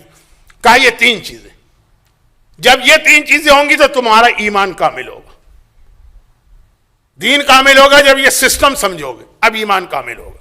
اچھا، اب یہ جو میں نے کہا آخری چیز کیا تھی؟ آخری چیز ہے ہر انڈیویجول کی. پہلی والی چیز جو 5ویں امام کا تھا وہ انڈیویجولز کا مسئلہ نہیں تھا، پورے عالم اسلام کا مسئلہ تھا. ان کی معیشت کو، ان کی اکنامی کو ٹھیک کرو، انہیں اپنے پیروں پہ کھڑا کرو. کس کو؟ پورے عالم اسلام کو. دوسری جو حدیث ہے اس کے اندر یعنی ہر انڈیویجول. اب یہ جو امام نے ایک حکم دیا نا، اب اس کے بعد 10ویں امام نے اس کا ایک پورا سسٹم بنایا اور بڑا عجیب سسٹم بنایا. 10ویں امام کے حالات پر بات شروع ہو رہی ہے جب مجلس کا وقت تقریباً اختتام پر ہے. جیسا ہمیشہ میرے ساتھ ہوتا ہے، اسی ڈر کی وجہ سے میں نے شروع میں کہا کہ 1-2 باتیں کچھ 10ویں امام کے حالات پہ بیان کرنا تھی، کاش میں شروع میں بتا دیتا. لیکن بہرحال ابھی بھی جتنا بچا ہے وقت، اس میں صرف ایک چیز کی طرف توجہ دینا ہوں. ہمارے ائمہ طاہرین میں، پورے 12 اماموں میں، بلکہ 14 معصومین کو لے لیجئے، شہزادی کو نکال دیجئے، باقی جو 13 معصومین، اس میں سب سے کم ایج جو ہے وہ 9ویں امام کی ہے، 25 سال کی عمر میں شہید ہو گئے. لیکن امامت جب ملی ہے، امامت، تو سب سے کم ایج تھی 10ویں امام کی. 10ویں امام کے بارے میں یہ چیز ذرا لوگوں کو کم معلوم ہے. یعنی جب ان کے بابا کی شہادت ہوئی 9ویں کی اور 10ویں امام بنے، سب سے کم سن، ینگسٹ امام. 9ویں امام بھی امام بنے تھے، ایج بہت کم تھی، 8 سال. 10ویں امام جب امام بنے تھے ایج تھی صرف 6 سال. جو آج کل ہمارے میں سے بھی کچھ لوگ کھڑے ہوئے ہیں نا جو امامت کے خلاف باتیں کر رہے ہیں کچھ لوگ، میں نام نہیں لینا چاہتا، قباحت بھی نہیں ہے، لوگوں کو ذرا پتہ چل جائے، لیکن ٹائم نہیں. ان کا 10ویں امام کی امامت پر سب سے زیادہ اعتراض ہے. کہتے ہیں کیسے ممکن ہے کہ ایک نابالغ بچے کو اسلام اتنی اجازت نہیں دیتا ہے کہ تم اپنے پیسے کو اپنے ہاتھ میں لو. نابالغ بچے کو اجازت نہیں ہے، نابالغ پیسے کا ہر مال خرچ ہوگا اس کے ولی کی اجازت سے، جائز ہی نہیں ہے. اور پوری امت کی ذمہ داری ایک 6 سال کے بچے کو دے دی جائے. ہم اور آپ جو چیزیں جانتے ہیں نا، اچھا اب ان لوگوں کے پاس ایک ہی ہتھیار ہے. ہم نے کہا جی وہ امام کو اپنے آپ پہ قیاس نہ کرے، امام چھوٹا ہو کہ بڑا ہو، صغیر ہونا و کبیر ہونا سوا ہو. کہتے ساری حدیثیں ضعیف ہیں. حدیث ضعیف ہے کا نعرہ لگا کر جس طرح سے ہر آدمی نے اپنی بات کو ثابت کیا. وہ جو داڑھی رکھنا اسلام میں واجب ہے کا ضعیف حدیث، یہاں سے بات شروع ہوتی. وہ حجاب جو ہے وہ لازم ہے کا ضعیف حدیث. اب یہ بات آگے بڑھتی چلی جاتی تو کہا جاتا ہے یہ جو حدیثیں ہیں کہ امام بچپنے میں بھی ایسا ہی ہوتا اور اتنا بڑا ہو جائے کہ ساری حدیثیں ضعیف. اسلام کا معنی وہ اصول ہے کہ 6 سال کا بچہ کسی کام کے قابل نہیں، اور اس کو آپ نے امامت دے دی. خیر، اب میں ان بے تکے لوگوں کی وجہ سے آپ کا ٹائم کیوں ویسٹ کروں؟ لیکن یہ اعتراض انہوں نے اسٹارٹ یہاں سے کیا کہ صرف 6 سال میں ہمارے 10ویں امام امامت کے منصب پر آ گئے تھے، اور 40 سال ان کی ٹوٹل ایج تھی. 254 ہجرہ میں ان کی شہادت ہوئی، جو ابھی مصائب شروع ہونے والے ہیں. 254 ہجرہ ایگزیکٹ تقریباً 40 سال بنتے ہیں. بلکہ شاید اگر ہم اس طرح سے چلیں کہ 10ویں امام کی ولادت کب ہوئی، ایک روایت میں نے پرسوں پڑھی تھی، 2 رجب کو ولادت ہوئی، 3 رجب کو شہادت ہوئی، تو یہ تو ایگزیکٹ 40 سال اور 1 دن بنے. اور ایک روایت جو ہمارے انڈیا پاکستان میں مشہور ہے، 5 رجب کو ولادت ہوئی، 3 رجب کو شہادت ہوئی، تو 40 سال سے 3 دن کم. اور ایک وہ روایت جو میلبرن میں منائی جاتی ہے، شہادت نہیں ولادت 14 ذی الحجہ حج کے بعد 6 مہینے کم. تو بہرحال 40 میں 6 سال میں امام بنے، 34 سال امامت کا فریضہ انجام دیا. اب وہ جملہ میں کہہ رہا ہوں جو اکثر میں ربیع الاول کی آخری مجلسوں میں عنوان بنا کے پھر بات کرتا ہوں، وہ یہ ہے کہ 10ویں امام تمام ائمہ طاہرین میں وہ امام ہیں جنہوں نے اپنے زمانے کے مومنین کے لیے کم کام کیا ہے، غیبت امام، ظہور امام زمانہ تک کے مومنین کے لیے زیادہ. ہر امام کی بیسک رسپانسبلٹی کیا ہے؟ اپنے زمانے کے مومنین کے مسئلے حل کرو، بعد والوں کے بھی، لیکن پہلے اپنے. 10ویں امام کی ذمہ داری الٹی تھی، اور وہ یہ تھی کہ بھائی تمہارے زمانے کے مومنوں کے مسئلے تو پھر بھی اتنے نہیں ہیں، تمہارے بعد سے لے کر میرے بیٹے کے ظاہر ہونے تک، یعنی امام زمانہ کے ظاہر ہونے تک اور کوئی امام نہیں. ان کو جتنے مسئلے پیش آئیں گے اس کا حل سلوشن تم ہی دے کے جا سکتے ہو، کیونکہ ان کے بعد 11ویں امام بنیں گے، وہ تو پوری زندگی قید میں رہیں گے. زندگی کتنی ان کی؟ 6 سال. جو کچھ کرنا ہے تمہیں کرنا. اسی لیے اللہ نے اتنی لمبی امامت دے دی، 34 سال. اور 34 سال میں بھی 6 سال میں امام بنا دیا. اس کا کیا، اس جملے کا مطلب کیا ہے؟ عباسی خلیفہ نے پوچھا کہ بھائی وہ 9ویں کو شہید کر دیا، ان کا وارث کون ہے؟ کہا وہ 6 سال کا بچہ. اچھا 6 سال کا بچہ، اس سے ہمیں کیا ڈرنا، چھوڑ دو اس کو. یہ اس کم سنی کا جو بڑا ایک فائدہ ہوا نا کہ حکمران نے اپنی توجہ ہٹا لی کہ 6 سال کا بچہ کیا. اور 10ویں امام نے پھر جو 34 سال گزارے تو اپنے زمانے کے مومنین کے بھی مسئلے حل کرتے تھے، لیکن آپ دیکھیے گا تاریخ میں زیادہ تر بعد کے. بعد کا زمانہ کون سا؟ ہمارا اور آپ کا. اسی لیے ظہور امام زمانہ کی بہت ساری نشانیاں، بہت ساری علامتیں. یہ تو طے شدہ بات ہے کہ ظہور امام زمانہ سے پہلے کا جو رجب ہوگا، خدا معلوم کون سا رجب ہوگا، وہاں سے امام زمانہ کے ظہور کی اتنی واضح نشانیاں آئیں گی. اور رجب مر رجب، 5ویں امام کہتے تھے کہ رجب اور وہ والا رجب پھر بتاتے ہیں. اچھا اب میں صرف ایک جملہ کہہ دوں، وقت نہیں رہا. یہ بھی ایک میرا وعدہ تھا آج کا، لیکن بہت سارے وعدے ٹوٹے تو یہ بھی ٹوٹ جائے گا کہ کچھ میں موجودہ حالات کے حوالے سے بات کروں گا. ابھی مجھے 2-3 تقاریر اور کرنا ہے، جب تک کہ حجت الاسلام ابو المسلمین مولانا شاہ نواز مہدوی صاحب قبلہ، جو اصل ریسیڈنس عالم بھی ہیں اور جن کے علم سے آپ کو استفادہ کرنا ہے اور آپ استفادہ شروع کر چکے ہیں، ہمیں تو سنتے سنتے بھی آپ تھک گئے ہوں گے. تو جب تک یہ وہ تشریف نہیں لے آتے اس وقت تک 2-3 تقاریر شاید مجھے کرنا پڑے, باتیں اس میں آ جائیں گی. مگر صرف ایک جملہ سن لیجئے کہ جتنی حدیثیں میں نے پڑھی ہیں اور جتنی میری 45 سال کی ریسرچ ہے, آج کل کے حالات کا ظہور کے حالات سے کوئی تعلق نہیں. اور اگر کوئی اس کو ملانے کی کوشش کرتا ہے تو یا تو اس نے وہ حدیثیں پڑھی نہیں ہیں, وہ یوٹیوب کے کلپ کے اوپر اور اخبارات اور میگزین کے آرٹیکلز کے اوپر بیٹھ کے بات کر رہا ہے, اور یا پھر جان بوجھ کر اپنے آپ کو پاپولر کرنے کے لیے ایسی باتیں کی جا رہی ہیں. کیونکہ ایسا کوئی کلپ آتا ہے تو آپ کھٹ سے اس کو کوئی کلپ آتا ہے تو آپ کلک کر دیتے ہیں, جس کا یہ مقصد ہے. ورنہ میں 45 سال سے اس موضوع پہ بات کر رہا ہوں. 1974 میں امام سیرت معصومین کی میری 22 تقریریں تھی آڈیو کی, اس کی آخری تقریر سن لیجیے, تقریر نمبر 22. یہ سارے حالات بتائے تھے کہ نہیں, کہ سید حسنی آئیں گے, سید خراسانی آئیں گے, یمن سے شعیب یمانی آئیں گے, سفیانی آئے گا, ساری چیزیں اس وقت سے. اب میں پورے یقین کے ساتھ کہہ سکتا ہوں کہ اس وقت کے حالات کا اس سے کوئی تعلق نہیں, ظہور سے. اور ظہور کے لیے حالات کی ضرورت بھی نہیں. میرے اس جملے کا مطلب یہ نہ نکالیں کہ مولانا یہ کہہ رہے ہیں کہ ابھی امام نہیں آ رہے. میں یہ کہہ رہا ہوں امام چاہیں تو فوراً بغیر کسی حالات کے بھی آ سکتے ہیں, لیکن ان حالات کو آپ اس سے نہ ملائیے. خیر, یہ تو میں نے وعدہ پورا کرنا تھا, ایک جملہ کہہ دیا, بہت بڑا جملہ ہے, اس کی وضاحت میں پچھلے پورے 1 مہینے سے کر رہا ہوں. کراچی گیا تو لاہور گیا تو مکے گیا تو مدینے گیا تو ریڈنگ گیا تو ایسیکس گیا, پورا مہینہ بہت بزی تھا میں, ہر جگہ یہ بات میں کہتا چلا, لیکن اب وقت نہیں.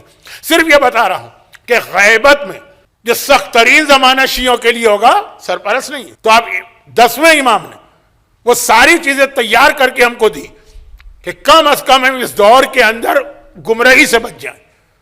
وہ نہ ہو جو ہر نبی کے بعد ہوا کہ نبی نے امت کو اصلاح کے راستے پہ لگایا, نبی کی آنکھ بند ہوئی اور امت گمراہ ہو گئی. ایسا نہ ہو. چنانچہ 3-4 بہت اہم باتیں جو صرف میں پوائنٹ کی شکل میں بتا رہا ہوں. نمبر 1, جو 5ویں امام کے حوالے سے بات تھی, کوئی بھی قوم جب تک کہ اس کی اکنامکس ٹھیک نہ ہو وہ ترقی چھوڑے, وہ سروائیو نہیں کر سکتی. سروائیو نہیں کر سکتی اگر آپ ہر وقت دوسروں کے آگے ہاتھ پھیلائیں یا دوسروں پہ ڈیپینڈنٹ. خمس کا نظام رسول خدا نے قائم کیا تھا. خلیفہ ثانی نے خمس کے نظام کو اہل بیت سے چھینا. عمر ابن عبدالعزیز نے یہ خمس واپس کیا 2 سال کے لیے, اس کے بعد پھر چھین لیا گیا. مگر صاحبان ایمان خمس دیتے رہے, عام مسلمان بھول گئے خمس. یہ جو ابھی میں نے شارٹ ہسٹری بتائی ہے عام مسلمانوں کی, خمس تو ہر ایک پر واجب ہے, بھول گئے. صاحبان ایمان دیتے رہے, لیکن باقاعدہ اس کا ایک ایسا سسٹم بنانا, وہ 10ویں امام تھے. اور وہ سسٹم کیا بنایا؟ سسٹم بنانا ضروری ہے. کیوں ضروری ہے؟ کہ میں تو چلا جاؤں گا دنیا سے, جب چلا جاؤں گا تو میرا بیٹا تو غیبت میں ہوگا. تو اب اگر مومن عادی ہوں کہ خمس تو ہم صرف امام کے ہاتھ میں دیں گے, پہلے یہی ہوتا تھا 5ویں 6ٹھے 8ویں, آج بھی کتنے مومن ایسے کیا مولانا ہم کو پتا ہے کہ خمس ہم کہاں کہاں دے سکتے ہیں, لیکن دل چاہتا ہے خود آغا سیستانی کے ہاتھ میں جا کے دیں. فطری خواہش ہے. تو اب یہ تو آغا سیستانی ہے جو غلام ہے, خود امام اگر موجود ہو وہ امام کے ہاتھ میں دینا. لیکن 10ویں تک تو چلو چل گیا, 10ویں کے بعد تو غیبت ہو رہی. اگر مومنین کو یہ عادت پڑی رہی تو جب وہ امام نہیں ہوگا وہ خمس دینا ہی بند کر دیں گے. اور سروائیول آف شیعت اور یا کہیے سروائیول آف اسلام, اس میں خمس بہت اہم. تو 10ویں نے اپنی موجودگی میں ایک سسٹم بنایا. عثمان ابن سعید ان کو اپنا نائب بنایا. وہ جو 4 نائب ہیں نا امام زمانہ کے, ان میں پہلے یہ 10ویں نے اپنے سامنے بنایا تاکہ جب امام زمانہ ان کی نیابت کا اعلان کرے تو لوگ ان کو اتنے سالوں سے دیکھ رہے ہو, ٹرسٹ ورتھی ہو. اور ان سے کہا کہ میں سامرہ میں ہوں, تم بغداد میں جاؤ. مومن آئے نہیں میرے پاس. اچھا, اس میں اور بھی کچھ چیزیں تھیں کہ گورنمنٹ بہت زیادہ مانیٹر کر رہی تھی کہ یہ شیعہ لوگ خمس دیتے ہیں کہ نہیں دیتے, دیتے ہیں تو کس کو دیتے, اور وہاں جاؤ. اچھا, امام تو پھر بھی ایک پرسنالٹی ہے نا, ظالم حکمران بھی امام پہ ہاتھ ڈالتے ہوئے گھبراتا تو ہے, مجبوری میں شہید کرتا ہے. خوشی یعنی خوشی سے نہیں, خوشی کا مطلب کیا ہے, ڈرتا ہے کہ اس کے جو کانسیکوینسز ہوں گے. مگر جو نائب امام ہے اس کو تو شہید کر دیں گے. تو کہا تم ایک دکان کھولو بہت بڑی, اور اس کے اندر یہ مختلف قسم کے گھی اور آئل اور اس قسم کی بہت بڑی دکان کھول، بزنس کرو. اور اس بزنس کے درمیان مومنین کرام کو انسٹرکشن تھی کہ اپنا خمس لا کر ان کو دے جاؤ. اب بہت بڑا ان کا بزنس امام نے سیٹ اپ کرایا، جن میں سینکڑوں لوگ آتے ہیں جاتے ہیں، عام لوگ، سب سے بڑا بزنس ان کا ہے. اس میں مومن بھی آتا ہے، چپکے سے خمس کا پیسہ دے کے چلا جاتا ہے. اب دن بھر لین دین ہو رہا ہے، پتہ ہی نہیں چل پا رہا کہ کس نے وہ جو تیل خریدا یا گھی خریدا، تیل مانی آئل جو ہے وہ خریدا کہ گھی خریدا کہ اس نے خمس دیا. باقاعدہ پورا سسٹم بنایا. اگر کوئی کسی طرح سامرہ پہنچ بھی گیا کہ مولا خمس لے کر آیا ہوں کا واپس جاؤ، بغداد میں اس کو جا کے دو، کیونکہ سسٹم بنانا. میں جب نہیں رہوں گا تو تم کیا کرو گے؟ عادت ابھی سے پڑ جائے، عادت ڈالی. یہ خمس کا نظام جو ہر مومن کی انفرادی زندگی میں بہت اہم ہے. ابھی میں نے کہا نا کہ آپ کے پاس ایک بجٹنگ ہونا چاہیے کہ آپ کی آمدنی کیا ہے، خرچہ کیا ہے. پھر اس میں ایک جملہ میں نے کہا آمدنی سے زیادہ خرچ نہ کریں. لیکن پھر ایک جملہ میں نے اور بھی کہا، ہاں اپنی آمدنی بڑھانے کی کوشش کریں. آمدنی بڑھتی جائے مکان اچھا بنا لیجیے، آمدنی بڑھ جائے گاڑی اچھی لے لی، آمدنی بڑھ جائے تو کپڑے اچھے پہن لیجیے، آمدنی بڑھ جائے جوتے اچھے لے لیجیے. یہ نہیں ہو کہ ابھی آمدنی نہیں ہے، کریڈٹ کارڈ پہ آپ کو سہولت ہے تو آپ لے کر چلے. آمدنی بڑھاؤ. اب آمدنی بڑھانے کے طریقے کیا ہے؟ ایک طریقہ خمس. یہ یاد رکھیے خمس برکت کا بہترین طریقہ ہے. کبھی خمس دے کے دیکھیے، مگر اس نیت سے مت دیجیے گا، وہ تو اللہ کا امتحان ہو جائے گا. یہ بھی ایک طریقہ ہے. ایک ہوتا ہے دنیاوی طریقہ آمدنی بڑھانے کا، اچھا جاب ڈھونڈا، اچھی ڈگری لے لی، کوئی نیا کورس کر لیا، آن لائن چلے گئے، یہ تو. اور ایک ہوتا ہے برکت والا طریقہ، اس میں خمس. تو اب یہ خمس جو ہے نا یہ بہت بڑی بات ہو جائے گی، ٹائم نہیں ہے، میرے ہاتھ سے ٹائم پھسلا جا رہا ہے. پھر امام نے تقلید کا سسٹم قائم کیا. یہ خمس کا تھا، تقلید کا. تقلید کا کیا مطلب؟ میرے پاس مسئلہ پوچھنے مت آؤ. امام نے اپنے نائب مقرر کر دیا کہ جاؤ ان سے پوچھو جو مسئلہ. بولا ٹھیک ہے مسئلہ ان سے پوچھ لیں گے، لیکن آپ سے پوچھنے کا مزہ ہی کچھ اور ہے. بھئی آپ کو ایک مسئلہ پیش آیا، آپ کسی بھی عالم سے پوچھ سکتے ہیں، لیکن آغاز سیستانی سے اگر ملاقات کا موقع ملے. اب آج کل کے حالات تو ایسے کہ مشکل ہے، لیکن جب آسان تھا ہر ایک کا دل چاہتا تھا مسئلہ انہی سے پوچھے. چاہے اتنے معمولی مسئلے ہوتے تھے کہ بعض اوقات سر پیٹنے کا دل چاہتا تھا کہ اتنے عالی جلیل و قدر مرجع کا ٹائم ویسٹ کر رہے ہیں یہ لوگ. لیکن بہرحال مومن کی خواہش ہوتی تھی نا. امام نے اس خواہش کے اوپر بریک لگا دیا. نہیں، کیوں؟ چھٹے میں چل جائے گا، پانچویں میں چل جائے گا، کیونکہ امامت ابھی بہت دن اور چلنا. میرے پاس میں تو آخری ہوں، میرے بعد جو آئے گا وہ تو لوگوں کے سامنے ہی نہیں ہوگا. اگر ان کو عادت نہ پڑے مراجع سے پوچھنے کی تو میرے بعد یہ مسئلہ پوچھنا ہی چھوڑ دیں گے. اور اس کے نقصانات کہ جو امام کسی وجہ سے کہنا ارے کوڑے مارو میرے شیعوں کے سروں پر تاکہ وہ حرام و حلال کے مسئلے سے، اس سسٹم امام نے بنایا. مگر یہاں پہ ایک بہت اہم بات اور ہے. خمس دے مومن ایک سسٹم بنائے، مسئلہ پوچھے ایک سسٹم بنائے. سوال یہ پیدا ہوتا ہے کہ مومن کو آخر پڑی کیا ہے کہ وہ اپنے $100 میں سے $20 لے جا کے دے؟ کیوں دے؟ جب تک امام تھے تو چلیں ٹھیک ہے، وہ امام کی خدمت میں جا رہا. مومن کو ضرورت کیا ہے مسئلہ پوچھنے کی؟ بس اللہ قبول کرنے والا ہے، جیسا دل چاہے کرو کہ نہ کرو. کیونکہ ایک مومن سے میں نے پوچھا تھا کہ بھائی آپ کس کی تقلید کرتے ہیں؟ کہا ہم کسی کی تقلید نہیں کرتے. کیوں نہیں کرتے؟ کہا ہمیں کیا ضرورت؟ نہ ہم نماز پڑھیں، نہ ہم روزہ رکھیں، نہ ہم کوئی واجبات کی پابندی کریں، نہ کوئی ہم حرام سے بچے، تو ہمیں ضرورت کیا ہے تقلید کی؟ یہ نہ بن جائے مومن جیسے بن گئے بہت سارے. اس کے لیے ضروری ہے کہ ان کے دلوں میں اہل بیت کی وہ محبت و عظمت پیدا کی جائے کہ اب یہ لوگ اس لیے خمس دیں کہ امام معصوم نے کہا ہے، اگر وہ کہیں تو ہم اپنے بیٹے کے گلے پہ چھری چلا دیں، ڈالر کی حیثیت رکھتے. اب ضروری ہے کہ ان کے دلوں میں اہل بیت کی وہ محبت پیدا کی جائے کہ اب یہ نماز اور روزے کو اس لیے انجام دیں کہ اس سے امام خوش ہوتے ہیں. وہ محبت. اب دیکھیں بہت بڑی بڑی باتیں میں بہت مختصر کر رہا ہوں، پورا کچرا آپ کے حوالے کر کے جا رہا ہوں. اس کا طریقہ کیا ہے؟ یہ والی محبت. پیغمبر کی مشہور حدیث ہے کہ ان الحسین سفینۃ النجات و مصباح الہدی. حسین وہ ہے کہ اللہ نے ہر مومن کے دل میں حسین کی محبت تو رکھی ہے. کربلا کی زیارتوں کا سسٹم سب سے زیادہ 10ویں امام کے پاس کی حدیثیں آپ کو ملیں گی. پورا سسٹم بنا رہے. دیکھیں یہ خالی ایک زیارت نہیں ہے، زیارت کا مطلب ہے وہ محبت لے کر واپس آؤ. لے کر ہی جاؤ گے تبھی تو جاؤ گے نا, محبت ہے تو جاؤ گے نا, بڑھا کے لاؤ تاکہ اب اس کے بعد نہ بے پردگی ہو, نہ اس کے بعد شراب ہو, نہ اس کے بعد جھوٹ ہو, نہ اس کے بعد کسی مومن کا حق مارا جائے, نہ اس کے بعد والدین کی توہین کی جائے, نہ اس کے بعد نماز قضا کی جائے. وہ محبت لے کے آؤ. یہ کربلا کا سسٹم. اور اس میں امام نے بات کو وہاں تک پہنچا دیا کہ بعض مومنین تو اچھل پڑے. کہا کربلا جاؤ تو میرے لیے بھی دعا کرنا. مولا آپ تو خود امام ہیں, آپ میں اور حسین میں کیا فرق ہے؟ کہا تمہیں نہیں پتا میرے دادا کی قبر میں کیا برکتیں اور قبولیتیں دعا. آپ نے ایک جملہ سنا ہے نا, بس ختم کرتا ہوں بات. متوکل عباسی نے کربلا میں آقا حسین کی قبر مٹانے کی کوشش کی تھی نا, تو متوکل کس امام کے زمانے میں تھا؟ 10ویں کے. یعنی متوکل کے پورے 15 سال 10ویں امام کے 40 سال میں گزرے ہیں. یہ 15 سال وہ کربلا مٹا رہا, یہ کربلا بنا رہے ہیں, یا کربلا کی زیارت کا شوق دلا رہے ہیں. یہ ہوا ایک طرف عمل کے ذریعے سے کربلا جاؤ گے, ایک نیا جذبہ لے کر آؤ گے.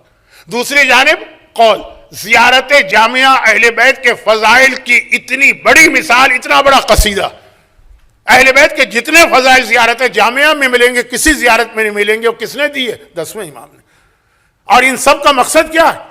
کہ ایک تو خیر محبت خود ایک مقصد, لیکن ساتھ مقصد یہ ہے کہ ایسی محبت دل میں پیدا ہو کہ پھر تم حلال و حرام کے مسئلے سیکھو گے. بھائی نماز پڑھنا ویسی پڑھو جیسے علی نے بتائی, روزہ رکھنا ہے تو ایسا رکھو جیسا چھٹے امام نے بتایا. یہ جذبہ پیدا ہوگا نا.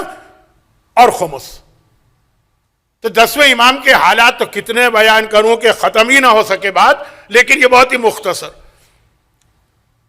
مگر یہ تو 10ویں امام غیبت کی تیاریاں کروا رہے ہیں اپنے چاہنے والوں کے لیے کہ جب میں نہیں ہوں گا اور میرے بعد میرا بیٹا 11واں, ایک تو صرف 6 سال کا امام ہوگا. دیکھیے پرانے زمانے میں 6 سال تو اتنا شارٹ ڈیوریشن ہے کہ ابھی تو پورے شیعوں کو پتہ بھی نہیں چلے گا کہ 11ویں امام بنے.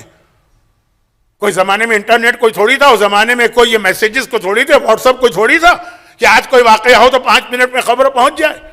2 سال لگتے تھے خبر پہنچنے میں, 3 سال. تو ابھی تو لوگوں کو پتہ بھی نہیں چلے گا 11ویں امام بنے اور وہ شہید ہو جائیں گے. جو کچھ کرنا ہے مجھے کرنا ہے. یہ 10واں کر رہا ہے. ادھر ظالم حکمران, ان کو ایک اور پریشانی ہے. چاہے وہ زبان سے کتنا ہی منع کرے, ہر ایک کو پتا ہے پیغمبر کی حدیث برحق ہے کہ میرا 12واں جانشین آئے گا تو ظلم کا خاتمہ کرے گا. حدیث پہ ہر ایک کو یقین ہے. کن کو؟ ظالموں کو. اب وہ گنتی کر رہے ہیں, 10ویں تک تو بات پہنچ گئی ہے. دیٹ مینس وہ 12واں آنے والا ہے. ہر ایک کو پتا ہے کہ میں تو ہوں ظالم. ان کو یہ کیا پتا تھا کہ 12ویں کی امامت شروع ہونے کے بعد 1000 سال گزر جائیں گے. وہ سمجھے تھے کہ آج 12واں آئے گا, کل ہمارا خاتمہ. روکو 12ویں کو, روکو. چنانچہ پوری کوشش ان کی 10ویں امام کے یہاں اولاد نہ ہونے پائے. بہت عجیب جملہ میں نے کہا ہے, لیکن کیا کروں, وقت نہیں ہے کہ وضاحت کروں. اب وہ اپنے حساب سے سوچ رہے. ان کا پورا زور کس بات پر ہے کہ 10ویں کے یہاں اولاد نہ ہو. تو جب 11واں نہیں ہوگا تو 12واں تو ہوگا ہی نہیں.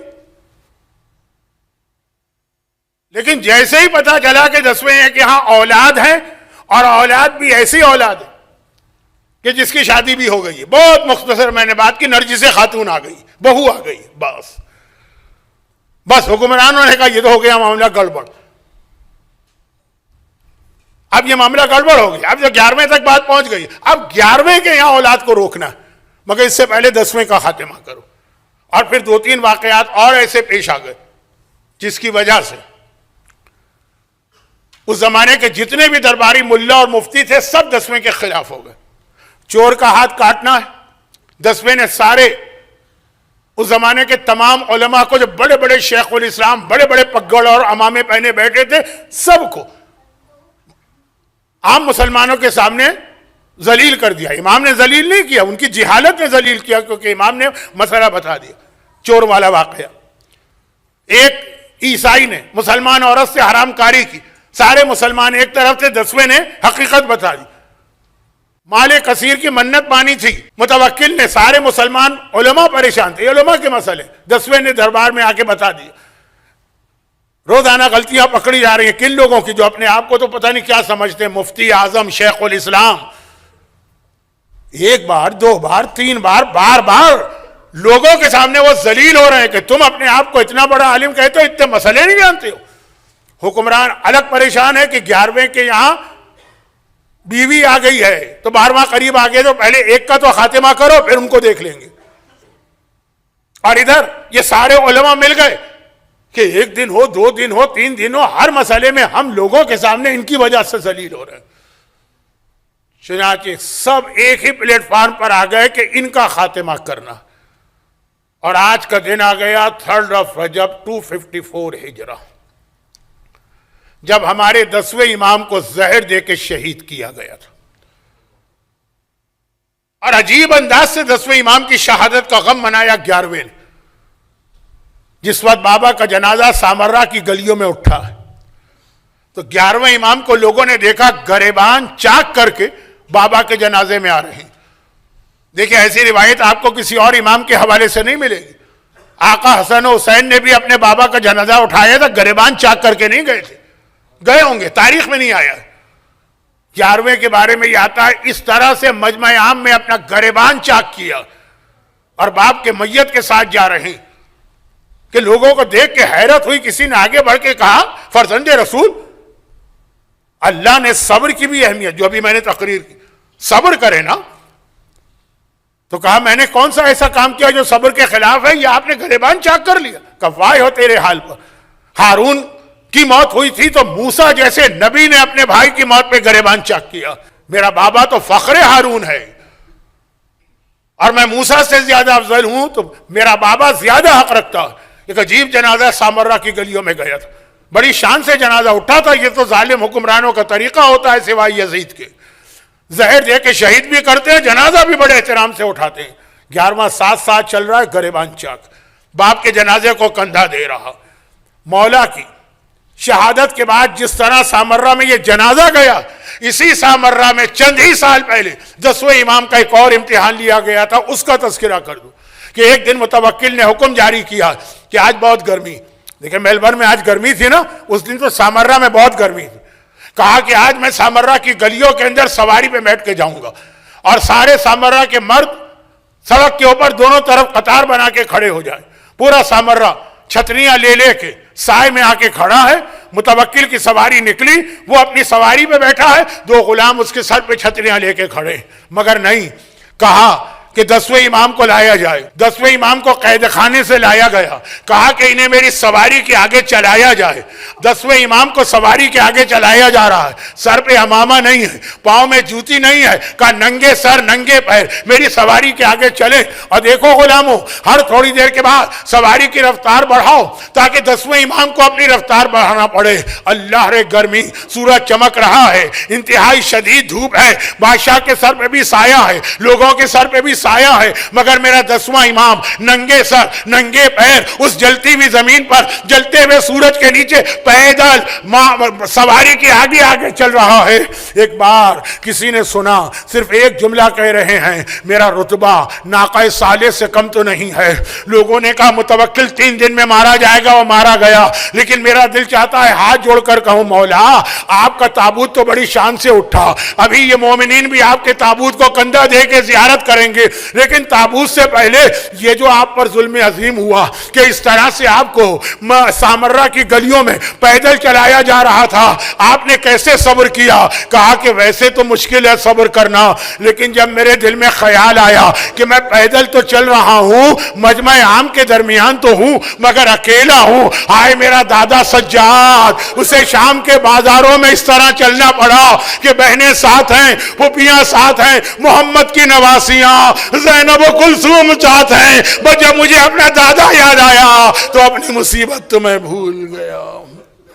اجرکم اللہ، تابوت آ رہا ہے، تابوت کی زیارت کے لیے اپنی اپنی جگہ سے کھڑے ہو جائیے اور نواخانی میں شریک ہو جائیں۔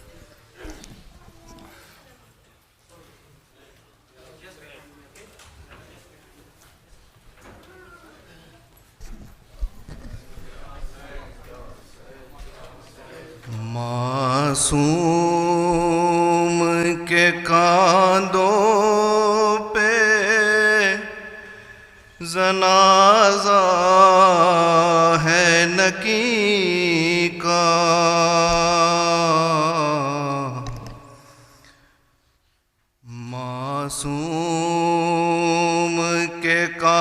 باندوں پہ جنازہ ہے نکی کا